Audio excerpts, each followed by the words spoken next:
Depuis belle lurette, les commerçants du Gabon, et précisément ceux de Toum et de Libreville, par le biais de leur confédération syndicale, attirent l'attention du Premier ministre, chef du gouvernement, et celle du président de la République sur la parafiscalité et les contrôles intempestifs dont ils feraient l'objet de la part de certaines administrations, dont principalement les mairies de Toum et celles de Libreville, qui les auraient transformés en vaches laitières, ou à des pourvoyeurs de fonds au détriment des lois et règlements en vigueur en République gabonaise. Vu les appels incessants, n'ayant abouti, cette coalition des commerçants a voulu tenir une assemblée générale à la chambre de commerce de Libreville, mais la mairie de Libreville, elle, aurait tout mis en œuvre pour hypothéquer la tenue de celle-ci. Et voici le spectacle devant la chambre de commerce dans la rue. Vous êtes tous au courant que nous avons écrit au président de la République, chef de l'État, son Excellence Ali Bongo Ondimba, par rapport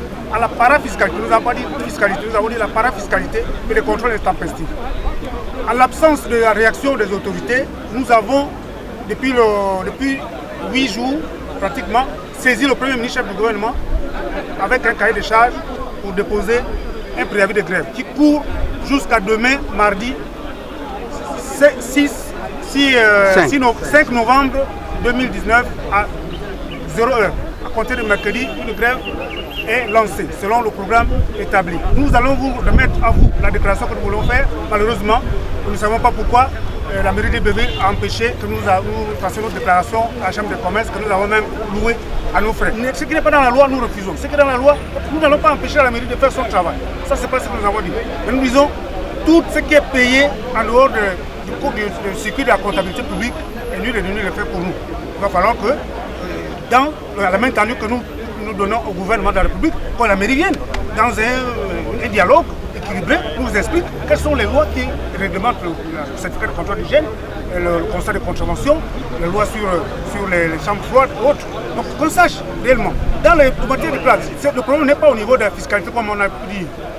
Mais je dirais à la fin, s'il y a encore d'autres questions, peut-être je vais répondre, mais je vais peut-être demander l'ordre de mission pour quelle raison cet acte est fait.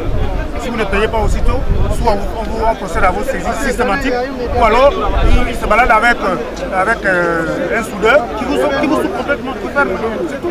Ils sont tous arrivés, munis de leurs différents documents administratifs attestant l'exercice de leurs activités et dont l'instant idéal de demander de manière collective à l'autorité municipale, via son inspection générale municipale, ce qui leur est reproché pour que cet acharnement soit orienté sur ces contribuables qui estimeraient que la mairie serait devenue une poule pondant à chaque fois des arrêtés qui n'auraient pour but premier que le racket.